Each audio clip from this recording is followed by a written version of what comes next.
Welcome. Welcome to Seth's Daily Podcast. Without you guys, this wouldn't be possible. I want to thank you guys for subscribing. Tracy's back co-hosting from In Dark Places. How are you doing tonight, man? Doing great. Glad to be back. And we are blessed enough to have he said he's a, I don't know if he wants to be called a researcher now. Bigfoot researcher. Just not a professional. Yeah, Bigfoot researcher Don Neal. How are you doing tonight, man? I'm doing awesome, brother. And you're what is it called? The group I'm with? No, you was talking about Earl saying that. Oh, yeah, everybody's a novice, Earl. I like that Earl you had on there. What was his last name? Mullins? Yeah. Mullins, yeah. I really liked him. I really did. And 2 or 3 or 4 times he said, I'm just a novice. And I want to know everybody's a novice. There's no professional or experts in this field. There's people who's had a little more experience. There's people may have been out more, but I really get upset these people holler they're experts. And I've made a statement this minute I'll make now, even though I know I'm being recorded, is there may be people who's had more experiences, maybe had more encounters. Doesn't make them an expert or a professional. Because we're not professionals. We're studying a field of something that nobody can pinpoint and say, well, all some people think they can. We don't know what a Bigfoot is, but I know who created it. I know who its creator is. I know that much. You better believe it. Don't y'all I'd get in trouble. Hey, no. Praise the Lord and pass the ammunition. Amen. All right, well, let's get into this thing. Don, I sent you a message. I know it's been probably about a year ago about where the Kentucky Fish and Game come out with a set of guidelines to if you encountered a Bigfoot. I don't know if you remember that. I do remember that. Was there any validity to that? I never did see anything to validate that, but I heard that from several other sources. Well, and the reason I'm bringing that up is if that is the case, and if that's true, I haven't either. I've been looking, and I look on, the Kentucky Fish and Game and DNR and all that, and they haven't mentioned anything about it. But if that is true, to me, that is a state in the United States saying that they have this creature in their state. Right. Well, now, I think I remember, was it Washington State or somewhere, they made it a fine if you kill a Bigfoot. That's right. To me, that's an admission, a form of admission that they believe there is a Bigfoot. Correct. And in one other state, I'm going to get in trouble for trying to guess, but in their National Forestry, in their list of animals you may see in the forest, they listed Sasquatch. Now, again, that may have been for a joke or for humor, but it's in the book. I know just from personal experience up in northern Oregon, well, actually be southern Oregon around Klamath, central Oregon, they have signs on the side of the road that are like deer crossings, but it's Bigfoot crossings. Wow. See there? So, yeah, to me, that's an admission of, hey, we have these things. I am one of those people who absolutely and positively believe the government and those higher up know. They know exactly about Bigfoot and know what they are. I'll tell you one interesting story. Charlie Raymond, I'll get this close to right. If Charlie's listening, he can correct me. Charlie Raymond spoke to a man who is a doctor, an MD, a physician, and he has worked with the military or in the military. He's related there. And he told Charlie Raymond, said the government absolutely knows about them, and they're classified as species 5. And Charlie said, I'd sure like to know what the other 4 species are, but they call them species 5. And this came from a man that would be in the know, that would have knowledge.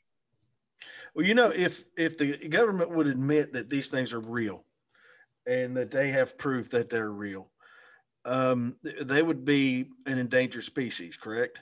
You're right. So with that being said, how much land would have to be set aside? Because anytime they find an endangered species, they set land aside for it. One, it would be difficult to even set a set of acreage just because you don't know how this thing travels back and forth of, one coast or the other or wherever. But and especially up in the Pacific Northwest, Washington, Oregon, Idaho, what would that do to the lumber industry up there? Exactly. It's well known that if it was exposed, it would cost the timber industry, lumber industry, billions with a B, billions of dollars. There's stories, how far you want to go. There's stories that a lot of the logging companies, the big timber companies, they pay to have this kept quiet and kept underground. They don't want that.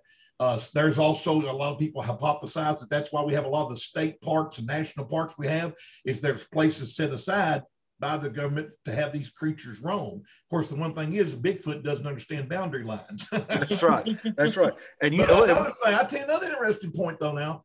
Being a pastor 50 years, licensed and ordained minister and pastor, a lot of people say that they won't tell about it because they're afraid the church world and some of the bigger church is afraid that it would throw people off about, you know, the Bible and creation. How would you explain this creature?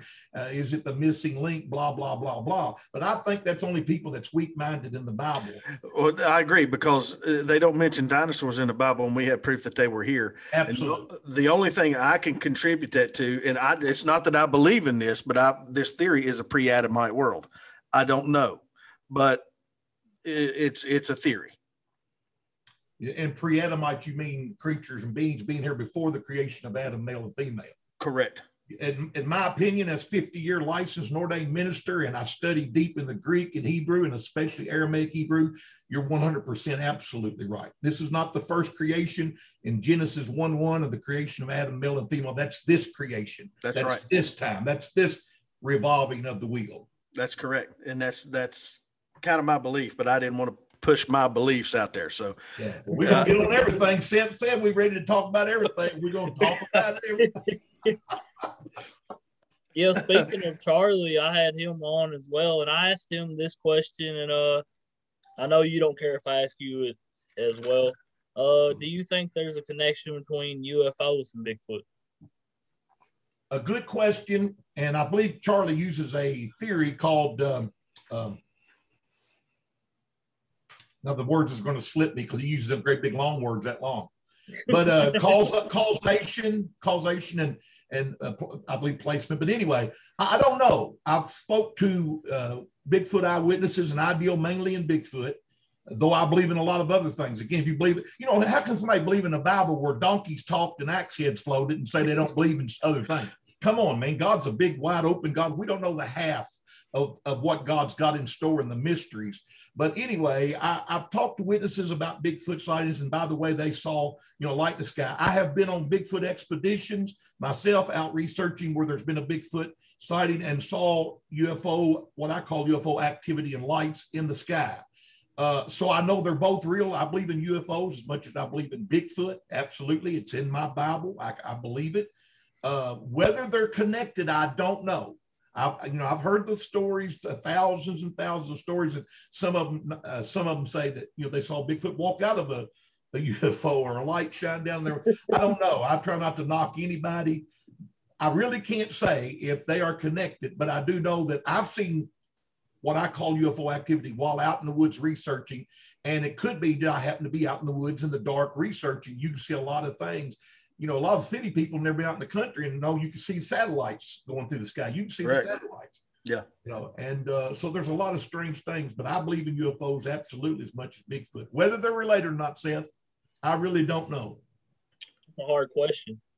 Well, I've heard other people talk that they think some, and this is just certain few people I've talked to, that they think that Bigfoot is demonic. I've never seen a Bigfoot. I've never known that I've been around one, but I've spent a lot of time in the woods. I may have passed one and never even known it. But I don't get a feel of a demonic presence in a Bigfoot. Now, I'm thinking that they're going to have personalities just like people. You're going to have some that are docile and they're going to run away from you, or you're going to have the ones that throw sticks at you and holler and hoot and everything else. But I don't feel an evil or a demonic presence no more than I would feel an evil or a demonic presence from, say, a bear, something else wild. Okay, let me tell you how I feel about that. And I just recently settled on this idea, and I haven't shared it anywhere. It's the first time I've shared this, except for with one researcher friend just recently. And this will really upset a lot of researchers and a lot of people. Again, I try to get along with everybody. I promise. I don't mean to be offensive, but I won't water down my words just to appease somebody being offended. That's right. I don't believe that Bigfoot is demonic, because as a minister, more than I believe in Bigfoot and UFOs, I believe in the spirits. I believe in the supernatural, or the spiritual world, I call it. I have been a part of what the church world calls exorcisms. We call it casting out devils. It's not something you want to do. I don't run to it. I'm not afraid of it. Greater is he that's in me than he that's in the world. I have power over devils and demons as a man of God, but I don't go running looking for it. If I ever decided and found out Bigfoot was demon related, I'll quit Bigfooting tomorrow. I'll quit. My Bible tells me not to be afraid of it, but I'm not to go tempt and search for them. That's right. I don't know of spirits, and I've seen spirits, devils, demons. I've been in people that had haunted houses and haunted places and prayed over them and exorcised those demons out of those places. It's not fun. Even the worst TV show, it's like Sunday school compared to what it's really like. There's nothing fun or good about it. I'm leading up to a point here. I don't know spirits that poop, leave tracks, and leave hair. I don't, Sure. you know, and so it's a being here. Then now you get into all the people that's going to get offended. You know, people see them walk into a tree, disappear through a portal, blah, blah, blah. I believe that you can, as human beings, and I believe in the spiritual world more than I believe in the natural world. I'm trying to make this long answer short. If you believe in the Bible is 2/3 about spiritual things and only 1/3 about natural things.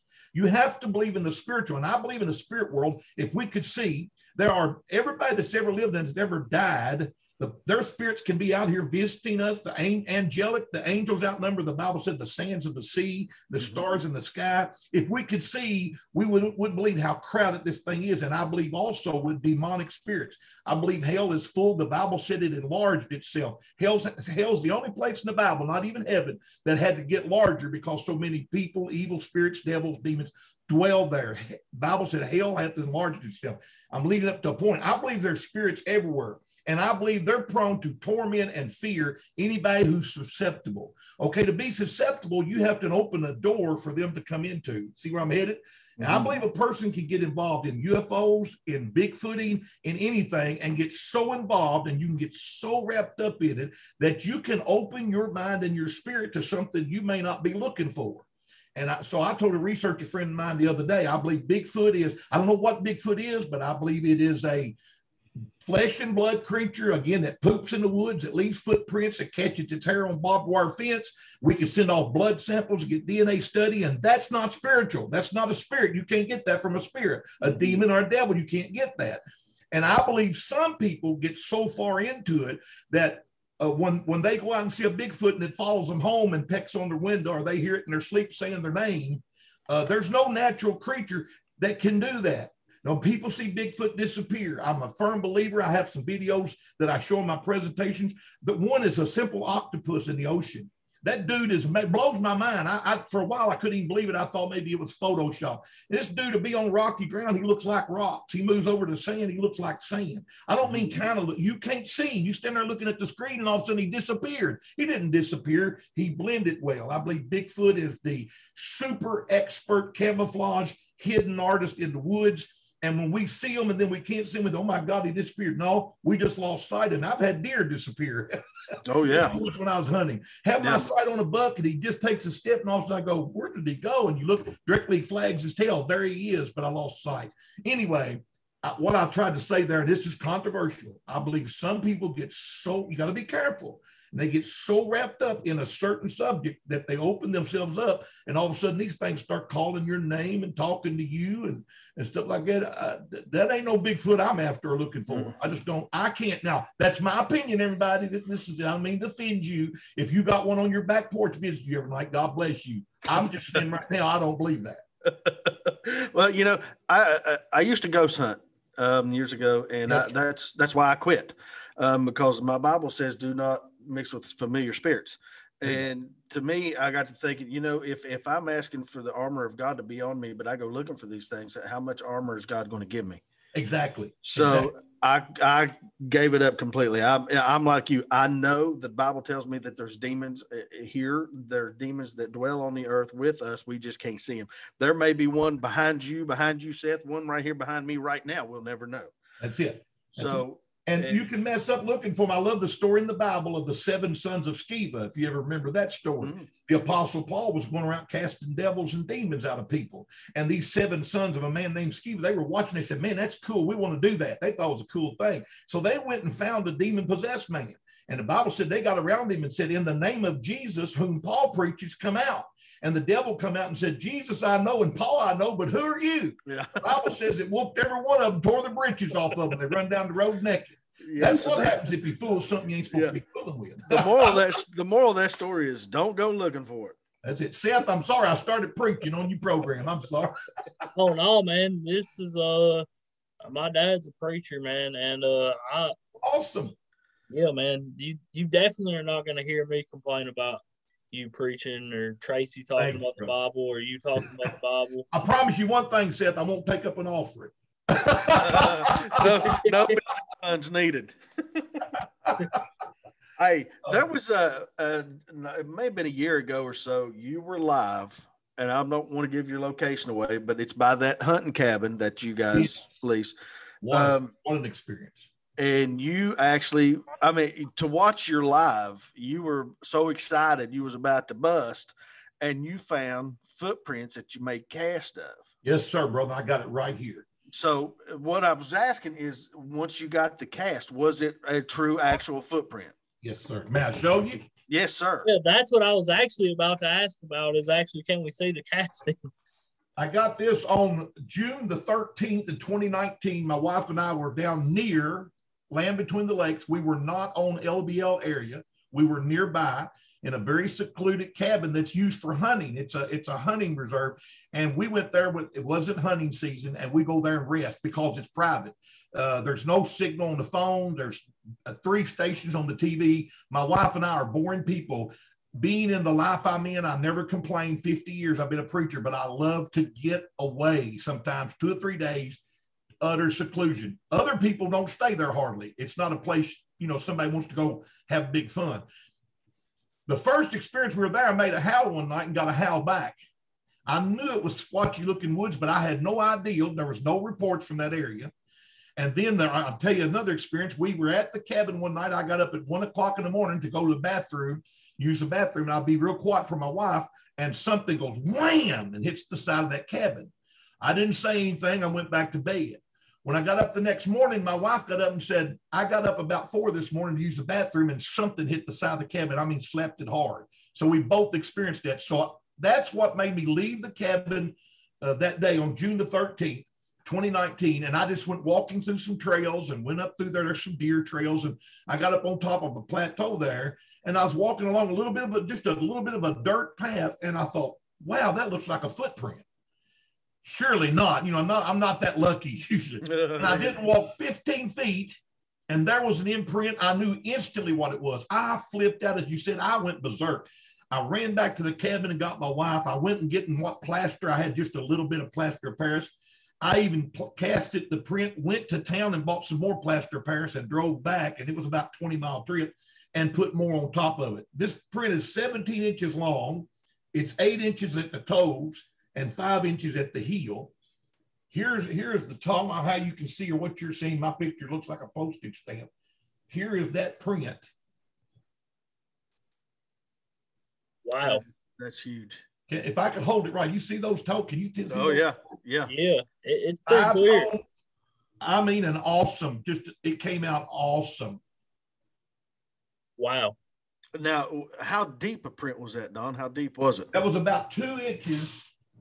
It had been rain. It was not rainy then. It was dry, but there had been rain. I couldn't understand how it was so deep. I know they're heavy creatures, but it had been rain. I spoke to the man that owned the property, who, by the way, I said, do you believe in Bigfoot? He said, I don't want to be talking about stuff like that. Again, it's a hunting reserve. People come there to hunt. He probably don't want anything to do with it, but he didn't say no. He didn't say no. But I told him I had found a footprint, and he said, well, that's your business. He just didn't really want to talk about it. Nice guy, great guy. He didn't want to talk about it. But I did ask him, had it been rain, and there had been several days before we got there, they'd had a real good inch or two of rain. So the ground was soft. I think it was made somewhere around that time. Now, you also found, was it fish skeletons? Yeah, this is what's unbelievable. My brother and his wife were with us on this particular trip, and we vacationed together. And of course, he loves Bigfoot. He's not a researcher, but he's an enthusiast. So we got up there and spread out, just looking for another track. The first print was straight on the little trail. This print I cast had turned, and you could tell it was walking off of the trail into the woods. So we go to looking through the woods. I knew it would be hard to find a print. My wife gets way ahead of it. She's Ellie Mae Clampett off the Beverly Hillbillies. That's my wife. And old country girl. She got way ahead of us. She said, you got to come and see this. So we walked over, best I remember, and there's a big pile of bones. It looked like a coyote and maybe a possum or a coon, a big pile of bones. So we went a little farther and there was a pile of feathers. It looked like it might have been turkey feathers. And then we just kept going and there was a bone pile. So directly we came up on a edge of a ridge and went way down in a deep bowl of a valley. And it was full of trees. When we were standing here looking straight across, we were at the top of the tree level. So it was really steep down. And there was a great big fallen tree. I mean, if you can imagine walking up to this edge, and here's a log like this, and then down here's this slope that goes deep. So we're standing with our foot up on this log looking down there, and all around me is feathers and bones. And then we start seeing fish scales. Like you could tell it was bluegill and crappie. It was their whole side, the scales, but all the meat was gone. There was a tail, maybe there was a fin, but it was the bodies of a gutted or I don't know. It wasn't with a knife. It wasn't filleted. So my wife steps down over the log and I said, don't go down there. You're going to fall down that. It's an incline like this. And she said, you got to come here and look. And if I can explain this, when you step over that log and you go down, you have to hold on to not take off rolling. Right. Got down to 4 or 5 feet and looked back under the log. The whole entire log underneath there was lined with fish bodies, fish scales, bones, feathers, 30-foot long. There was all kind. And the more we dug into the ground under that, I said, we got to be careful the log doesn't come rolling over us. It was stuffed with bones, feathers, and fish scales. And this is about 400 yards from the pond. The cabin sits by a fishing pond, about 400 yards up and back into the woods. It was amazing. I mean, there was this unbelievable amount of fish scales and bodies and bones of every kind of animal, deer bones. What I know was some coyote bones, I could tell by the teeth, all stuffed up under that log. Wow. And you think about that. What if, say, just spit out, say it was a bobcat that caught fish right there by the lake. 90% of the time, that bobcat's going to eat that right there. It's not going to carry it that far. Right. And same, with a coyote or a fox, they're going to eat that right there. They're not going to. Yes, sir. Well, that along with that by itself wasn't, but that along with the footprint, the 5-toed, footprint, it increases the hypothesis. It increases the probability. I know you was very excited. I was excited. And my wife said, if you don't calm down, you're going to have a heart attack.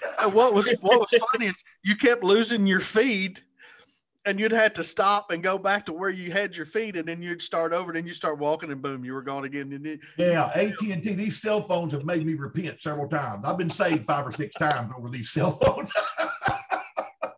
Have you, do you have any more like cast?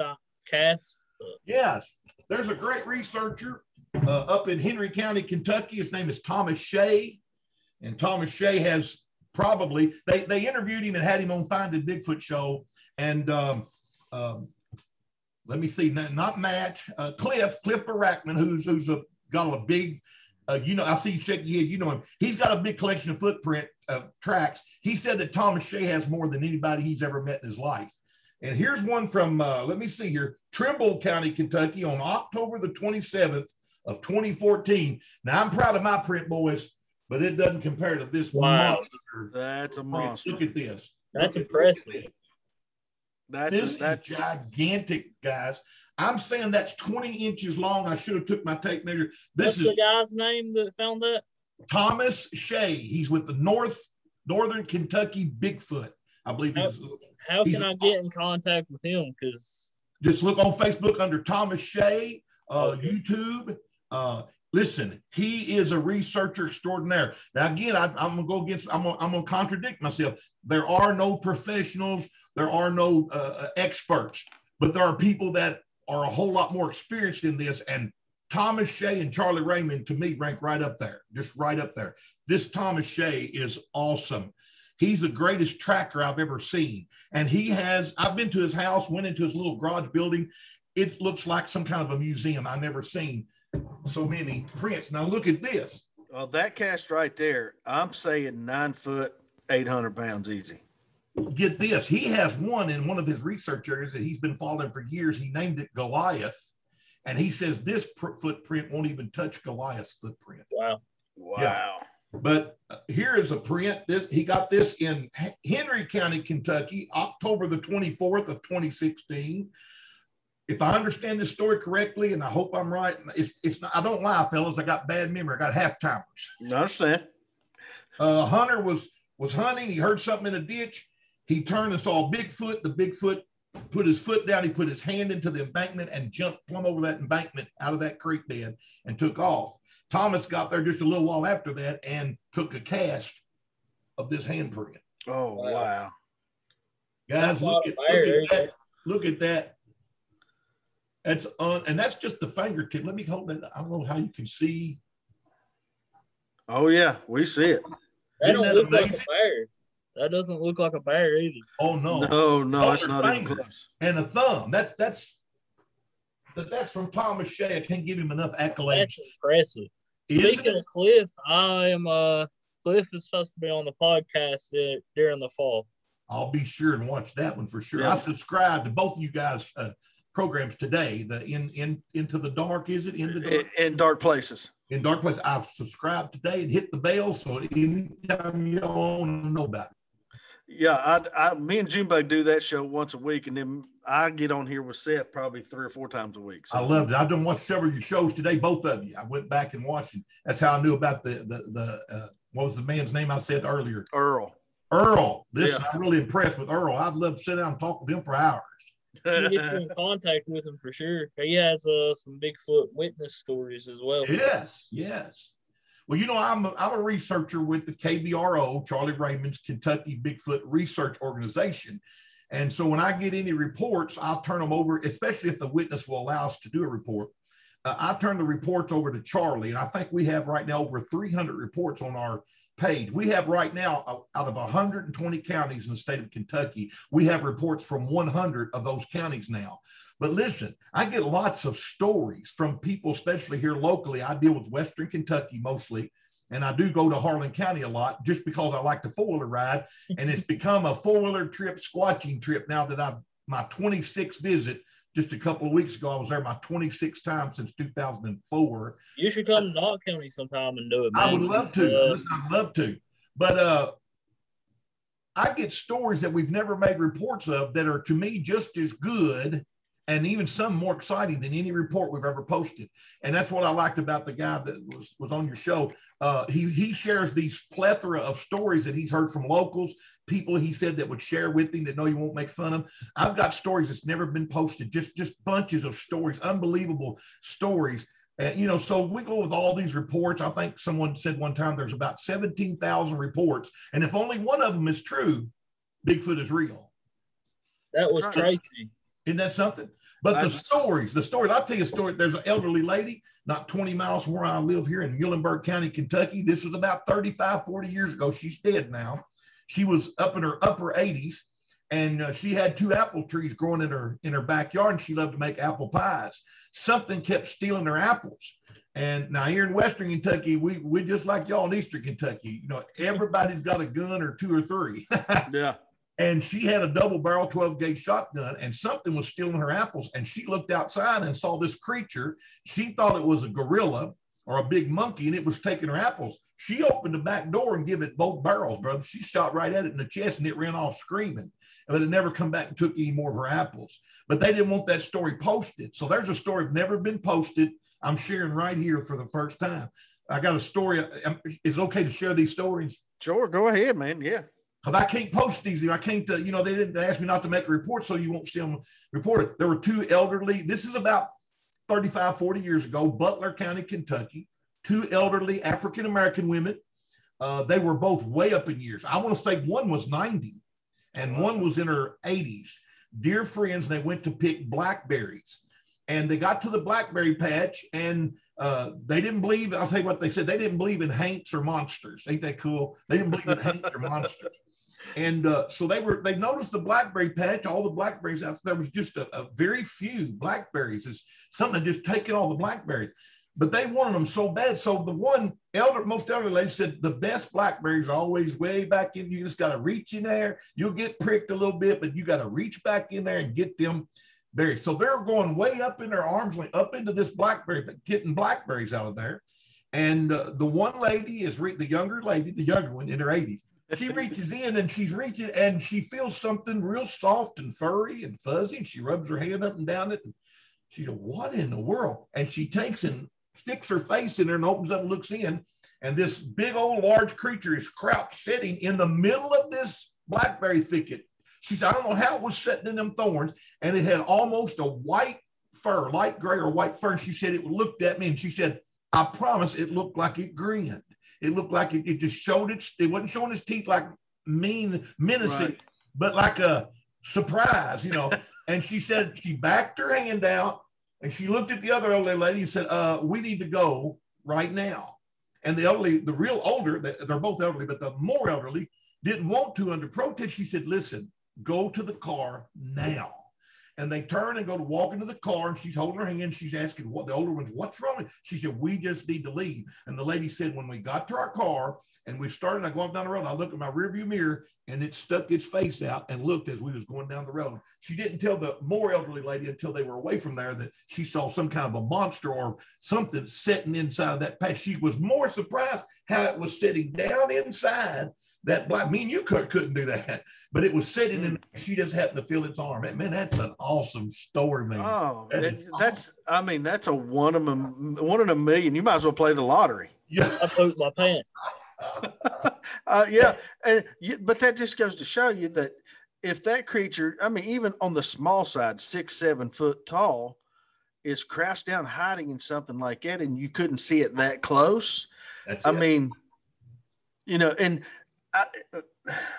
we're starting to see more and more people come out because we don't stereotype them like we used to. Like, oh, you're crazy. Exactly. Well, the thing about it is, though, and these people who say, well, there's no way, you know, and I've said this to you a million times, Don, that all the reports that are out there, yeah, some of them are fake, some of them are bear, but not all of them are fake and bear. And there's people are seeing something out there. So explain to me how you can see a 6 or 8 inch tree stabbed into the ground and leaned up against another tree where there's no root system. It had to be carried there. Exactly. And nobody can explain it. It's not all deadfall. It's not all snowfall. It was placed there for a reason. Exactly. I'll share this with you. I have a dear friend who's been squatching with me here lately, become my squatching partner. His name is Frank King. Frank's about 6'2" or 6'3", and he's a hulk of a man. He's a big fella. And he's got this big old long soggy bottom boy's beard. He just looked like a mountain man extraordinaire. He's a good friend to have go squatching with you. I always tell him if they see us, they're going to think you're one of them and they're going to leave me alone. Well, you don't have to outrun the squash. That's it. You just got to outrun him. He and I visit a place where there's been probably 30 or 40 years of sightings and reports. The BFRO has reports from this location. So does the KBRO. So it's 20, 25 miles from my house. It's a place we go to often. We have had hoops, howls, whistles. We've seen eye shine there one occasion. It's a great spot. It's a lively spot to go to. So I told Frank, let's go over there. This is only, I don't know, I'm going to guess 3 months ago, if it was that long. It might be 2 months ago. So we go over there. Still cold weather. It was still cold weather. And so I'm sitting around the campfire, and he takes his night vision goggles. He walks over closer to this little river. It's a little river that runs through there. It's a small river, not like the Ohio River. This is a smaller river. Some people call it a creek, but it has a river name I don't want to give. I'll give out my location. Sure. He's standing there by the water, and all of a sudden, fellas, the only way I can explain it sounded like a refrigerator. Not a rock, not a stone. It went boom and hit the middle of that water. And I thought, my first thought is that Bigfoot's jumped over into this creek and he's coming over to us or into this river. I take my FLIR thermal camera I've got sitting here behind me, and I put it up on there, and there's nothing but waves. You can see nothing but waves. Frank comes stumbling backwards and almost stumbled into the fire. Imagine him standing right there beside it. And he like to fell into the fire, and I grabbed him and I said, whoa. And he said, my God, what was that? And it took several seconds for the ripples to go away. And we both agreed that it wasn't bowling ball size. You got to understand, this thing, whatever it threw or whatever fell in that water, was gigantic in size. We summarized that something had been thrown into the water. Just an hour ago, before we did this broadcast, I'm going through the KBRO site, and I went back to sightings back in 2009, 2008, 2007, and found the same location. And I can't wait to print this out and give it to Charlie. I found the same location, the same road at the same river has a little boat ramp that we were sitting at, and two guys were standing there, and something through, they said, well over a bowling ball size rock into the water, and scared them both away from there. The same exact spot, the same experience we just had a couple of 3 months ago. Wow, that's impressive. I didn't know that report was there. Now, have you physically ever seen one yourself, Don? I have never seen one with my eyes. I have, on I think 3 occasions, captured them on my FLIR camera. I said when I bought my thermal camera that if I ever seen one, it would probably be on the FLIR. And I've had 2. I'm almost absolutely certain, and one that's questionable. But when you use it enough, and I've had mine since 2007, I believe, you can tell even at a distance, the animals, especially a deer, have the horizontal heat signature. And I've got one about 500-600 yards away in the field, and it's an upright. Here's some deer. They're like this. And then there's this one huge upright figure. Now, the reason I doubt it, I'd like to see an arm swing. I'd like to see it take off walking. Right. But I saw this figure, and it just slowly went back into the foliage and was gone. About 2 years ago, Don Atkins, a great researcher for the BFRO, and I were in Ohio County, Kentucky, one of the hottest counties in Western Kentucky. No place like it around here. And that includes land between the lakes, in my opinion. But we were out there about 2 o'clock in the morning, and I was scoping deer. There was deers out in the field. Some of them were laying down the beans. Even though we were there making house, the deer were laying out in the field in the beans. And I said, look there, they're not afraid of us. And then I turned back down the road towards the Green River, and there was this just huge, this huge heat signature. I mean, just very tall and unbelievably broad. And I could make out a head and a slope of shoulder, no arms or legs. It was just all a white. And if you know anything about thermal camera, you can see people fairly well, but you can see their pants. But this was completely white all over. There were no clothing. The size, and I've used this camera since 2007. I don't like the word expert, but brother, this is my right arm. I'm used to this thing. I know the heat signature. I also spotted a bear on this in Ohio County, Kentucky, about 5 years ago. We're not supposed to have bears in this part of the country.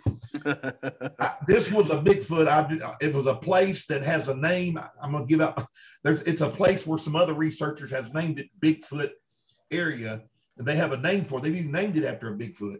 And this thing stepped out of the woods and stood there and watched us for 10 minutes. And then slowly, again, I wished it would have turned, but it went back. But a long answer to your question, I have had every experience I think you can have with Bigfoot. I've howled, screams, whistled. I've been growled at. I've been bluff charged. I've seen eyes shine. I've had a tree pushed over within 30 feet of me and heard it run off bipedally. And I got up and walked to my truck and went home. I found their hair. I found their footprints. I found their scat, their poop. I've had all these experiences, whistles, everything. But no, I've not yet to see one. I'm living for that day. I want to see one so bad. And I increase my chances by going to these reports. Sometimes the next day. One report I had a few years ago, I was there 10 hours later, right after the report. And so I'm trying to up my odds. And that's the best way to do it.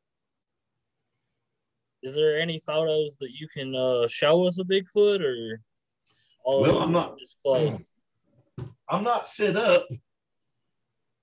I'd have to do it the poor man's way and bring it up on my phone and see if y'all can see it, but I'll share a few with you if that's okay. Let's see if it works. Sure. Oh yeah. If you're allowed to, man, then heck yeah. Well, I'll tell you this. I was told not to do a report and make it public in that way, but on our program tonight, I've got permission to show you these and share these. I can't go in great detail, and I'm sorry. No, you don't have to tell us where they're at. Here's a gentleman in Tennessee, right across the Kentucky border here in Western Kentucky. I don't know if you'll be able to do this. Let me see what I can do. Oh, yeah, I see it. It's going away from you. If you look, I hate to say this, you can see its butt crack. Yep. You can literally see its butt crack. Yep, and it looks almost on his trail camera. After he had sighted it, he set up a trail camera. He called us down there. We went there and spent the night with him. I got a great capture of what I believe to be a head of a Bigfoot peering around the drop of the hill that went over the hill. I believe it was raised up looking at us. And we had an awesome night there. The guy had this picture. Can you halfway make that out? Yeah, Yes. you can definitely tell it's not a suit either, because that thing is muscular, as more muscular than any human being. Now, guys, here's one I'm just going to show you because we're here talking. A man brought this to me and said that he had got this from a friend of his who lived in Arkansas.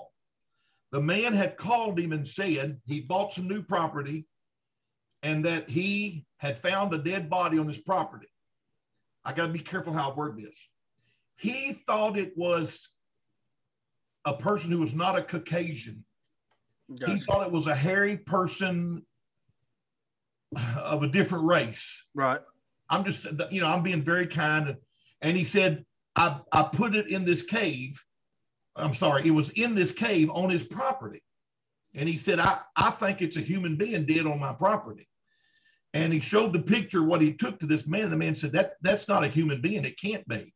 And he said, well, I don't know what to do with it, but I'm going to close up the entrance to this cave. So I'm going to close it up and said, I'm afraid it's somebody dead. And I don't know whether to call authorities or not. Now, people will question the story and do all you want to. I'm relating. I have nothing to do with this story. But this is the picture that he gave his friend. Yeah. Oh, yeah. I see the face and the eyes there. Yeah. Yeah. Now I can you can almost see an ear and an actual mouth. Yeah. It shows an ear and a mouth and two eyes, a hair-covered body, and less hair on the face. I cannot, but the man shared this with me and said that his friend in Arkansas was absolutely beside himself and so afraid that he's going to get in trouble. Here is a trail cam picture. It's too little to show you. Did you have permission to show that one as well, right? Yes, I won't show them, but I got some of them here I can't share with you. Yeah, I understand. Yeah, this man's trail cam picture. It looks like this. This has been on the internet. You can't see things, just some woods. There's nothing there. But then 2 pictures later, there's something standing. I'll try to put my finger. There's something. Oh standing. Yeah. Okay. Yeah. So when he blowed the picture up. Wow. Look, I mean, yeah, you see the 2 feet and actual features of a face, very broad shoulders and chest. Yeah. And a hairless face. Yeah. Let me see what else I can share. Sorry, I didn't mean to cut you off. That first picture that you showed us, man, is besides the Patterson video, that's the best evidence of Bigfoot that I've seen. It's pretty amazing. It's pretty amazing. And again, I can't publish it on KBR on our reports. I can show it here. I can show people. I show people my phone, but it can't be put in a book. It can't be, and I can only do what people say. I'm as a pastor and a minister and a Christian. I got to keep my word. That's right. I got to keep my word. Here's from Davis County, Kentucky, near a city called Owensboro, Kentucky, which is one of our bigger cities up here. I am very familiar with that place. Okay. My family hunts a turkey hunter sitting there and he hears something coming through the woods. He thinks it's another hunter. Now, I know you're not going to see them. I'm going to blow it up for you. Yeah. Here's his picture, and something comes and stands at the edge of the woods, and he says, "What is that?" And he don't say anything. He keeps sitting there. He don't move, and it walks back off. But he said it was smelling the air. Now I'm going to take this picture, just blow it up. Oh, wow. So talk about, the masters of camouflage. I wish I had a better way to show you. I keep these on my phone. This is my little treasure chest. Can you show that again real quick? I sure can. Let me blow. You want me to blow it up, or I'll show you the picture first. This is the picture he actually took on his cell phone. And then when I take it right here before you, and I'll just blow it up with my phone. Now I admit this is weird looking. It's very short haired. It's hair covered all over. It's in a stooped, unusual position. The shoulders on this thing are like Arnold Schwarzenegger. It's just unbelievable shoulders. I'm trying to the chest size, just barrel chested, and you can unbelievable. The biceps on it are just massive. I think this has been on the internet. Some people driving along in Florida, and they get close to the woods, and they snap a picture because they saw something. And then when I take them, I'll just blow it up right there. Oh yeah. Like I said, I wish it was bigger. Now I'm almost done, but let me show you that this is. I can do this all night looking at Bigfoot pictures. About 10 miles from where I'm sitting right now, a gentleman and his son, who's 24-year-old, the son still lives at home. They have some hunting property. These people, a lot of people don't understand. I don't care when I explain people from Kentucky, people from other places don't understand. Everybody's got guns. If they tell you they'll shoot you, you better watch out. They'll shoot you. They'll shoot first and ask question later. Welcome to Kentucky. I love it. I would never live anywhere else. I've preached in 38 states and 2 foreign countries, and I'll stay in Kentucky all my life. That's America. That's America. So they got this hunting property. They have shot in the air at people that they've caught before on their property, shot up to get off my property. And I try to kill nobody, but I wouldn't fool with them very much. And so they put out trail cameras, and all of a sudden they get 5 trail cam pictures of this thing. Now let me stop. He has a camouflage trail camera. He has it hidden in the bushes. It's for deer camera and to catch anybody that's on his property. They catch this thing going back once, twice, and the time stamped. This is the best of the pictures. Wow. Now, see, that has more of a gorilla feature to it. Exactly. Wow. And that's about 10 miles from where I'm sitting, right here at my house. I got all 5 pictures. They gave me permission to have the pictures. I can share them, like this. Again, I can't publish the pictures. And last but not least, the one famous one I love of all, Ohio County, Kentucky. More Bigfoot sightings than any other county except for Anderson County here in Kentucky, which is out near Lexington. And Ohio County has years. There's a place in Ohio County called Dundee. It's some of the oldest uncut timber and oldest woods, strand of woods in this area. And I mean thousands and thousands of acres, fellas, not a little farm. And there's history going back and tales going back 60 and 70 years. There was an old farmer who put out some deer corn, had deer feeders, and he noticed his corn was gone like overnight. It was impossible for the deer to be eating it. So this farmer goes and sets out. I know people say you can't capture on trail cameras. I say there's still a thing called luck, and luck still strikes. This old man does not believe in Bigfoot. He's not a Bigfoot believer or enthusiast. He just set up a camera. So then he caught these pictures. Word slowly got out. People drove this old man crazy, coming to his house till finally he said, I don't want nobody else to see it. He had a relative come, and he was showing the pictures on his TV screen, and this relative had a cell phone and snapped the picture. He shouldn't have done it. I want to clarify myself, make myself honest here. He shouldn't have done it, but he did. I can do nothing about that. The old man recently was put into a nursing home, and he does not own the property. The property was sold, and I'm sad to say these woods have been logged, and it's not there anymore. But he captured one of the strangest pictures. I hope you can see. This is not your typical Bigfoot. This is a grotesque, ungodly-looking creature. I hope there's some way I can get that on there. Now that looks like an ogre. That looks demonic. It has a pointy nose. It has pointy ears. It has a receding foreline, and you can see the wrinkles in it. I don't know how good I can say. I don't know what to. We believe, and this is all we're just surmising, that this is a product of inbreeding, and this is a deformity in this creature. There was another picture with a female standing behind him, plain to see it was a female, and even a smaller one behind. I've been told by others who saw that picture, they look like normal patty type Bigfoot. This creature was very, I'll blow it up again. I'm going to get it so big it's going to pixelate. Do you think there's any chance that could possibly be an alien? Anything is possible. We went there squatching. We found signs of Bigfoot. This is where my wife and I found a footprint and scat. And then Charlie Raymond took another group there on the property and recorded. Only to go to the KBRO site, we have one section, a tab that says audio. You can go there and we have audio clips of things we've captured. And it's some of the greatest screams I've ever heard. Great recording. It says the Ohio County howls, and its thing is unbelievably screaming. It's probably not 100 yards from where this picture was taken, maybe 200 yards from where this picture was taken. So, we think Bigfoot, but I mean, anything says, sure, who can say, nobody can say it is, nobody can say it isn't. I sure won't say it isn't, but I know it's unusual. Let me say this, guys, I want to see a Bigfoot. I made that statement, Mingo. I don't want to see that Bigfoot. No, not at all. That looks almost demonic. Yes, sir. Yes, sir. I agree. Now, have you seen any of that stuff that Todd Standing has put out? Yes, I've watched just about all of his stuff. The night that he spent, I guess, and he was basically not really attacked, but he was being, well, I guess you could say, for lack of a better word, kind of attacked without being touched. But these things were menacing him all night long. I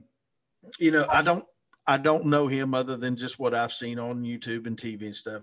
But if that is fake, kudos. He done a very good job. Yeah.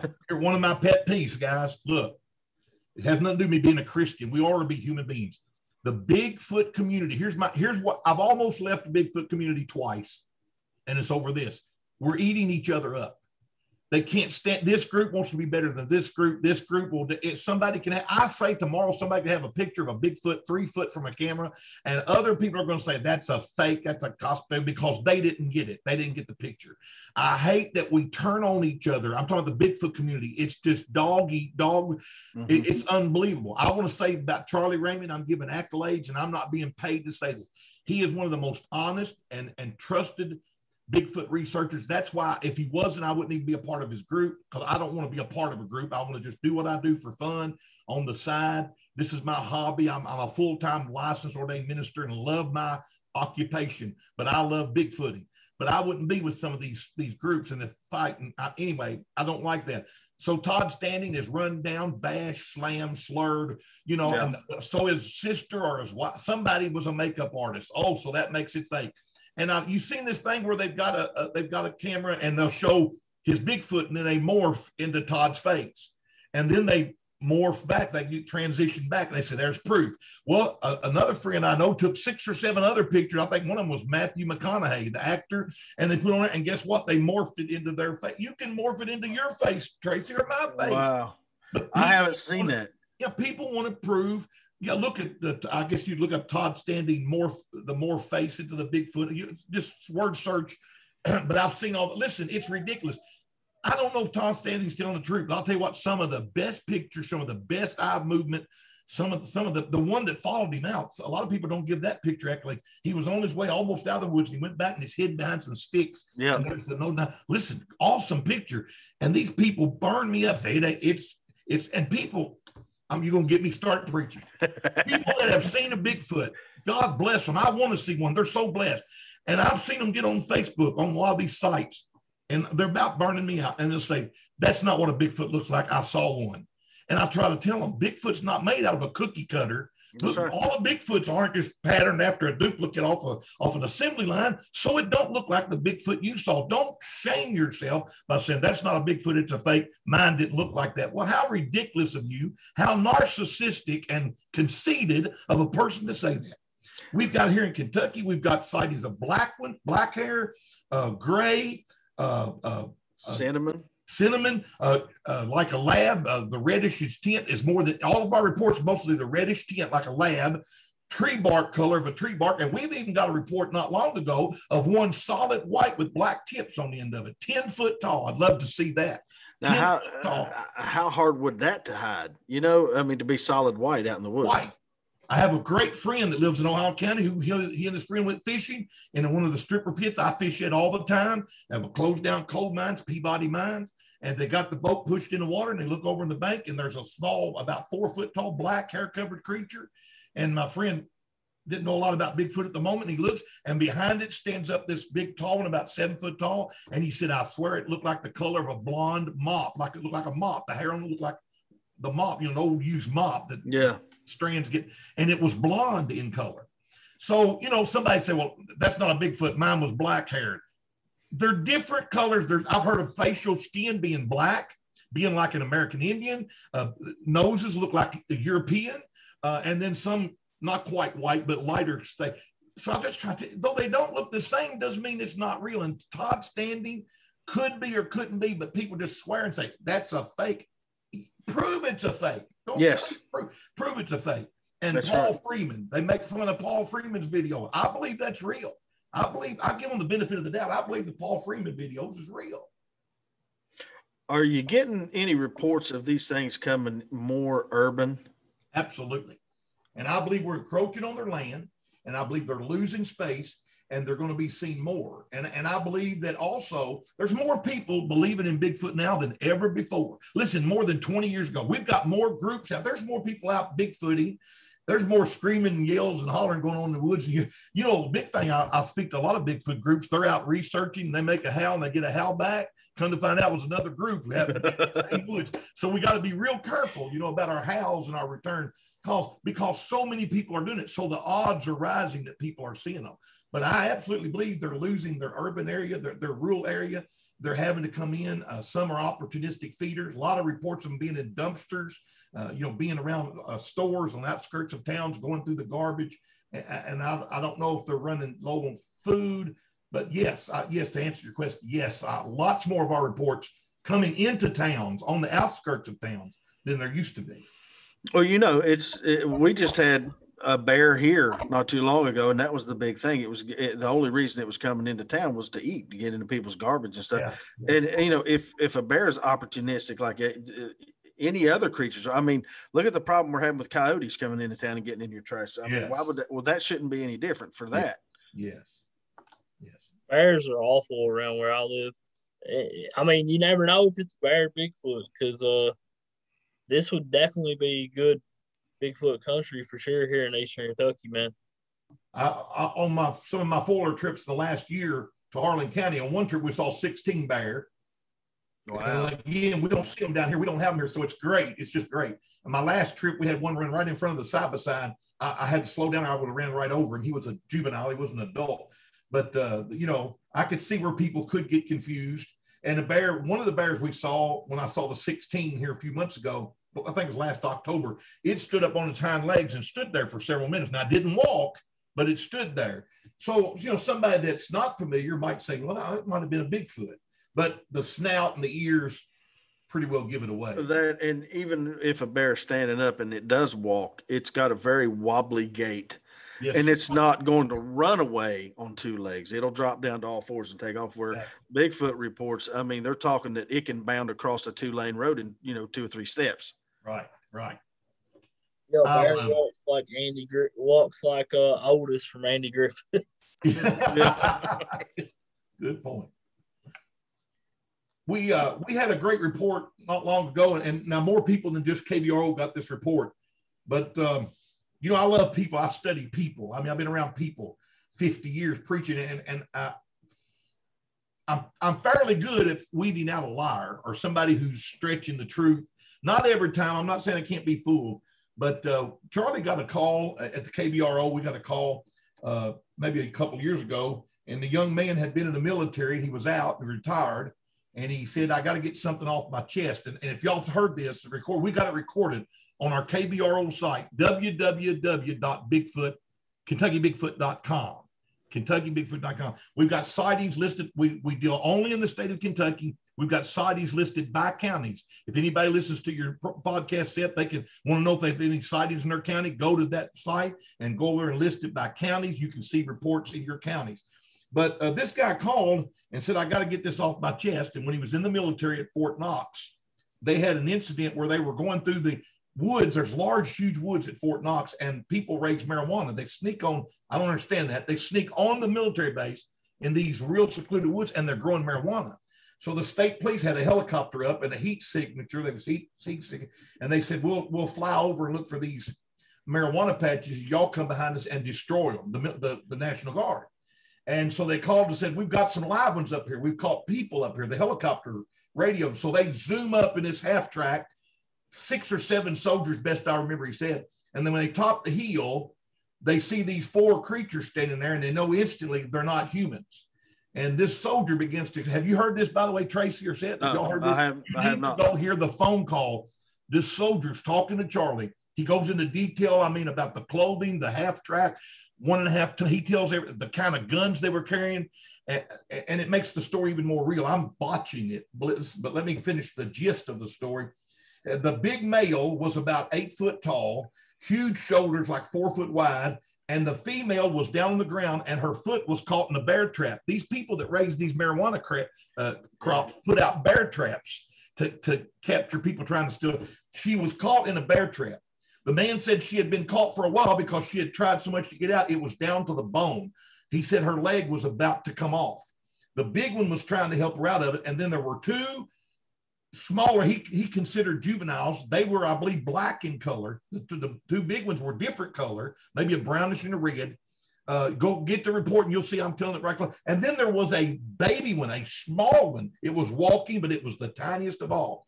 They were standing there, and when they topped the hill in their truck, the little ones started throwing their arms around and you could tell they were like, oh no, oh no, we've been discovered. He said you could tell they were in anxiety. It was calamity, but the big one headed straight towards him, and he was mad. He was huffing and grunting, and the sergeant said, unload on him.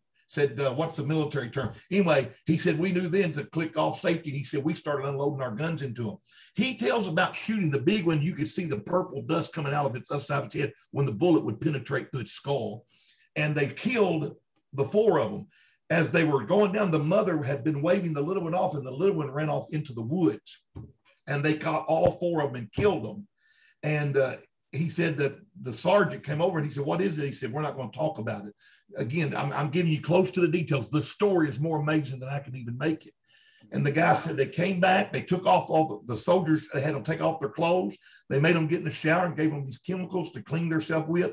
They destroyed their clothing and gave them all new clothing and said, stay here to be debriefed. They came in and talked to them and said, made them sign NDAs that they would never share this, and said, you better not tell anybody or your career's over.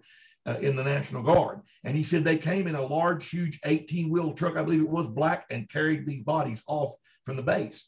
So he's telling Charlie, and Charlie says, well, if you did all that and you signed the NDA, why are you now telling this? He said, I have stage 4 cancer and I've only got weeks to live. And he said, I've got to get this off my chest. I've got to tell somebody. What can they do to me now, basically? And the story is unbelievable. Right here in Kentucky at Fort Knox, and military supposedly killed 4 of these creatures. The story's on our website, www.KentuckyBigfoot.com. It's unbelievable. Wow, that is an amazing story. Isn't that wild? And you got a YouTube page as well, and you guys got an event upcoming this weekend, right? Yes, Charlie is going to be doing a presentation in Bowling Green, Kentucky. It was the largest presentation we've ever done at all the libraries he goes to. I think there was 224 people at the last one. I believe it was last year, maybe year before. So this time they're going to have us back, but they said we can't hold it at the library. So we're going to a local theater for bigger seating, and we're going to have a presentation. I'll be there. Don Atkins, Frank Key, several other great researchers will be there, and Charlie Raymond will be doing the presentation. The KBRO is we're one of the only sites that we try to interview, videotape our eyewitnesses. Now, not everybody will do that, but the ones that will, and we get so many comments that we have videotaped interviews of the eyewitness. That makes it so much more real than a written story. The person who's looking into the camera and says, this is me and here's what I saw. And it takes somebody bold to do that, because if you see a Bigfoot, you're setting yourself up for, to be mocked and made fun of. So when we get somebody on camera, we feel like they're really taking a chance because they really saw something and they want to share that. And then I have if I have a YouTube page under D.Neal, and where I put videos of all my research and places I've been. And when I do follow up to a sighting report, I go to the very place and show it. And I've even got some eyewitness accounts, videotape witnesses on my D.Neal YouTube page. But anybody, that link will be in the description to your YouTube. Thank you. And I got a Facebook page under Don Bigfoot. That's a nickname with me from, when I was going to start researching seriously about 2007 or 8, I had done it off and on for 30 years, but I didn't know I was a researcher. I was just a man that liked to talk Bigfoot. So I wanted to start a Bigfoot page, Facebook page, not my minister page, not my church page, but and my church people all know I'm Bigfoot. I'm not worried about that. People say, oh, are you a preacher, you Bigfoot? I said, yeah, half my congregation's been with me. I took them out squatching, and they've heard stuff. So I'm the Bigfoot preacher. But anyway, I was looking for a name for my Bigfoot page, and Bigfoot was taken and Sasquatch was taken. And I went through this list this long, and I just happened to type Big E Foot, and it wasn't taken. So I didn't like the name, but I put it on there. Now everybody knows me as Biggie Foot. Don Biggie Foot, that's right. Dude, that's a heck of a story, though, man. How you got that name? Yeah, I just, it was the only thing left that I could have my own little faith. So I've got my ministerial page. I tell people I'm Clark Kent in the daytime. I'm Clark Kent in my suit and tie and preacher. And at nighttime, I go squatching. I'll share this interesting story with you. People, I always run into that. When you're a preacher, you're not supposed to do all these things everybody says you're not supposed to do. Well, we laugh, we're mean, we have fun. We're human beings. But I've got one preacher friend, he's younger than me. And when he's not in church, he jumps out of airplanes. He jumped about 5,000, 6,000, 7,000 feet out of an airplane. I got another preacher friend. He's real younger than me. He puts powder dust on his hands and climbs these 200-foot rock walls without a rope or net. I said, look, all I do is go sit in the woods and listen. I figure I got the safest hobby of all of them. Them guys sound crazy to me. Climbs them rock walls like this. You've seen them do that. Oh, yeah. I'd much rather sit in the woods and listen for Bigfoot. Yeah, you think I'm crazy to run out of the woods and sit around for a few hours? Yeah, I'm not jumping out of no plane. I'll look face to face at an 800-pound, 9-foot creature, but I ain't jumping out of no plane. Earlier, I think when I was listening to Earl's podcast, Seth asked, what would you do if you ever saw Bigfoot? And I've been asked that too. And I'd like to just, even though you didn't ask it yet, I'll take that opportunity. I don't know what I'll do. I've thought this 1,000 times. I've been close. I've been so close. I thought he was going to come out of the woods and I was going to see him. And I try to prepare my mind and prepare myself. I'm not going to be confrontational. I can tell you that. I'm not going to draw my weapon. I never go anywhere without carrying arms. I'm a big Second Amendment advocate, constitutional rights, nobody hardly bigger than me. And for 30 years, I've never left my home not armed. And I'm a preacher. But that's just because I want to be armed. During my Bigfoot research, I walked up on a marijuana patch and a man had a rifle watching the patch. And I just kind of made peace and said, I'm doing something else and walked off. And I walked up on a meth lab in Ohio County, Kentucky. And that'll send chills up your spine because they'll carry their guns and they'll set traps there. But I brought the state police in and they said it had just been disbanded, but it was still dangerous chemicals there. I carry a gun for those reasons. And the mountain lions that Fish and Wildlife say we don't have. Yeah. Yeah. And now a bear occasionally in our area. I don't carry it for Bigfoot. So to finish my story, if I see a Bigfoot, I'm not going to draw my weapon unless he's in danger. But we're a no-kill group. And I'll tell you now, I'm answering 10 questions. One, it's going to take a body. Shame it, that is to say, one day it will take a body if the government doesn't hide it then. But I hope that I will stand there and look. I want to observe. If I see one, I've already programmed in my mind, get every detail I can. Hair color, facial features, everything I can. And at least I'm going to put my hands out and just say friend, or I may say in Jesus' name. I want to show friendliness and see what happens. I hope I don't panic. But my only real close experience, I did something very unusual. I've got a 44 Magnum on my side.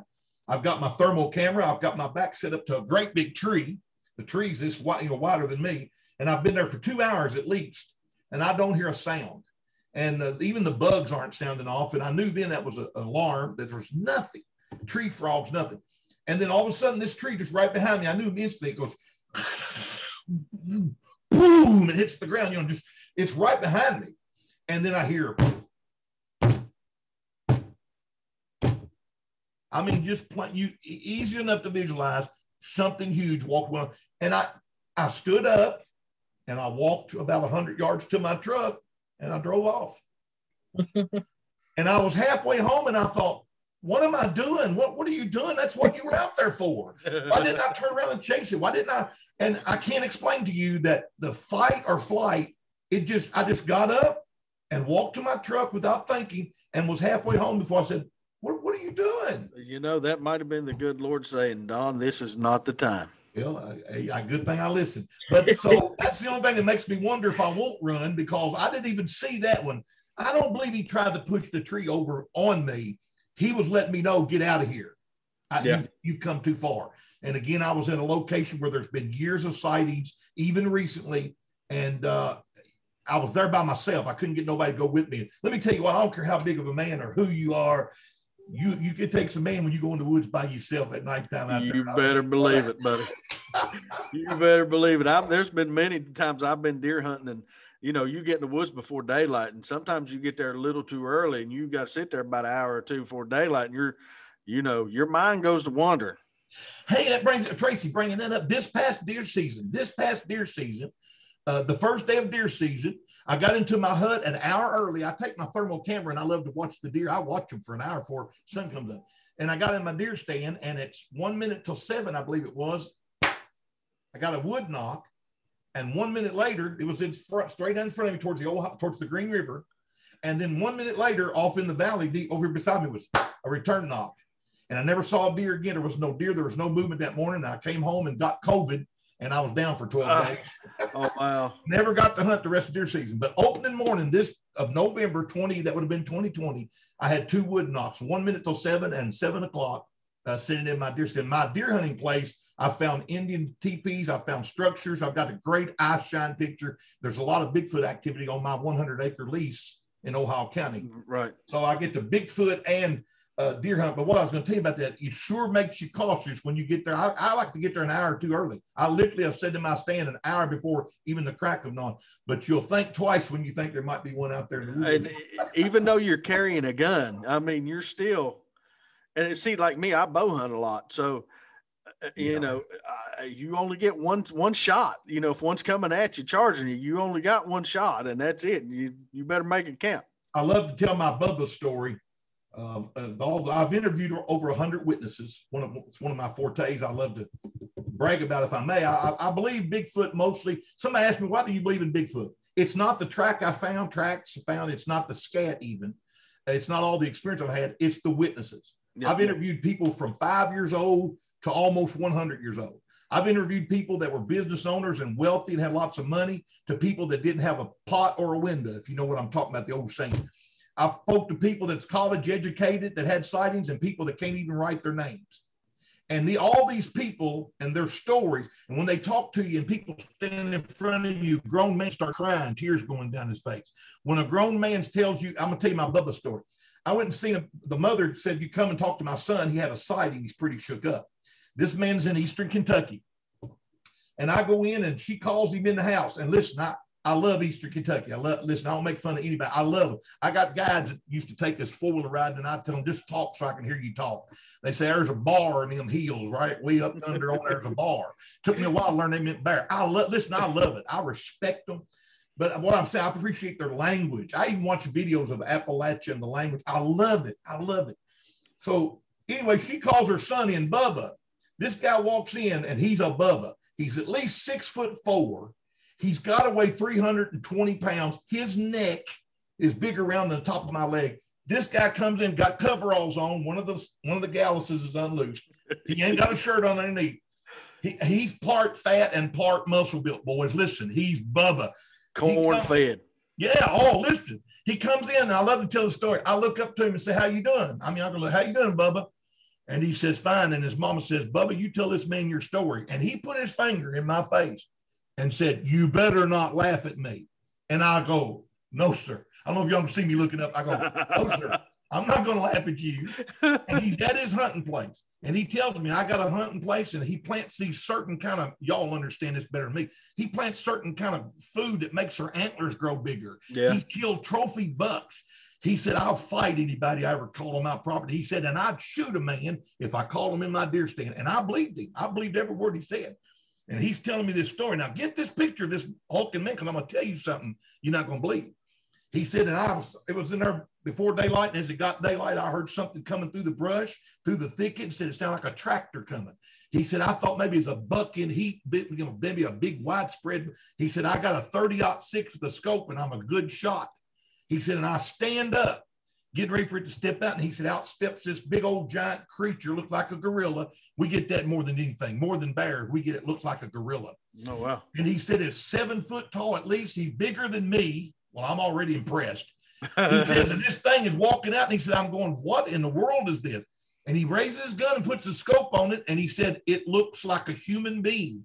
And he said, I think twice and put my scope down. He said, I couldn't shoot it. Now get this, for 2 reasons. He said, number one, it looked too human. Number two, I don't think my gun would have done anything to it. A 30-06, but some reason this man felt like it wouldn't do no good. Now, Bigfoot, again, I believe is a natural creature. I've heard of stories of them being shot and not killed. I believe they got thick hide. I believe they got a different bone structure.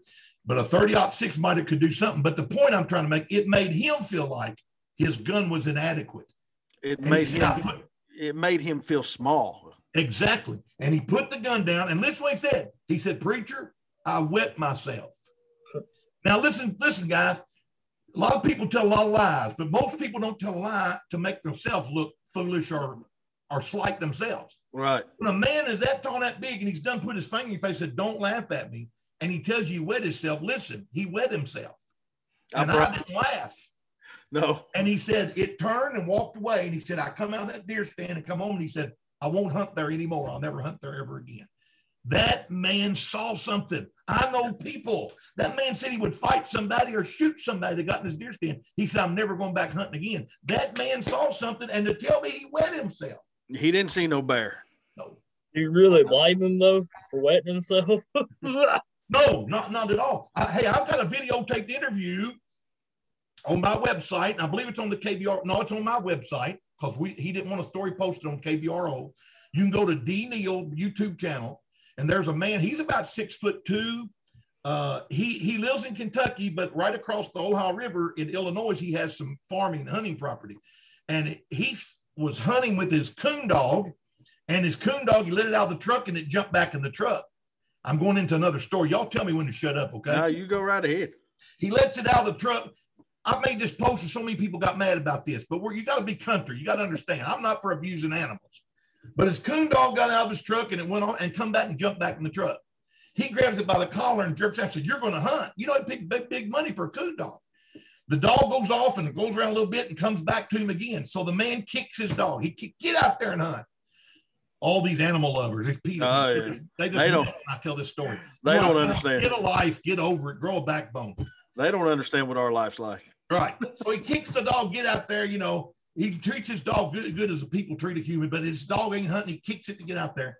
It runs out a little ways around, and he hears it go, "Ah!" And he said, "There ain't no more noise." So it's a big fella. You go look at the video, you'll see him. He's bigger than me. He's bigger than me or you, Tracy. And so he said he goes walking out there and he's shining his light. And when he walks up on his dog, and I've been to the spot, I went to the exact spot 3 days after this happened. And he said, my dog, its head and shoulders and one front leg was sitting here, and its back and its tail and his back legs were sitting here about too far apart, and all of his insides were there in the middle. It had been ripped in two. And He said, I heard a noise and raised my light, and standing at the edge of the woods was like an 8-foot tall, hair-covered creature that took a deep breath and started screaming. And he said, I wet myself. He tells it in the interview. He said, I wet myself. He said, I got out there. We met him in Paducah, Kentucky, me and Don Atkins. And we said, come on, let's go over there. And the man broke out into a shake. He was sweating. He said, I just don't think I can go. He drew us a detailed map. And I said, look, I'm not going over there if you're not going with us. And that man went with us. And the whole time he was there, he was wringing his hands. He was doing like this, making fists with his hands. The man was a nervous wreck. And we said, we want to stay till dark and watch her. He said, no way, you're taking me home. The man was absolutely blown away. Physically and emotionally, the man was ruined. But in that interview, I've got a taped interview of him telling that story. And he tells you right on the interview, I wet myself. And he's good, that taller than me. These people tell you that. You couldn't get in your truck fast enough. No. And it would scare me to death to the point to where my luck, it would be, I would get one leg in the truck and it would grab me. Yeah, I hear you. Know? I hear you. And, I've said many times to Seth on here that, I don't think that I want to see one. But, in all fairness, if it was a couple, 100 yards away or 80 yards away, I'm good. Yeah. But I don't want to see one 10 yards away. No, I hear you. Yeah, absolutely, man. And this has been a heck of an interview, and we definitely want to have you on again, man, so we can hear more stories and stuff, because like Tracy said, there's been Bigfoot sightings more and more every year, every day. Yes, sir.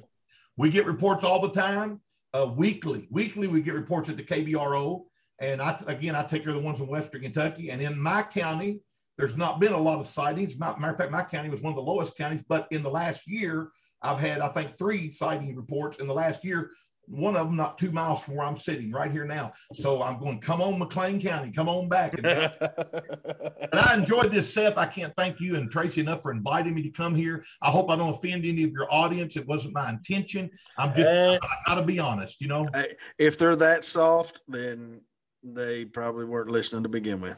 Thank you. One thing for sure, I've had some politicians on, so liberals are definitely not watching me. All right.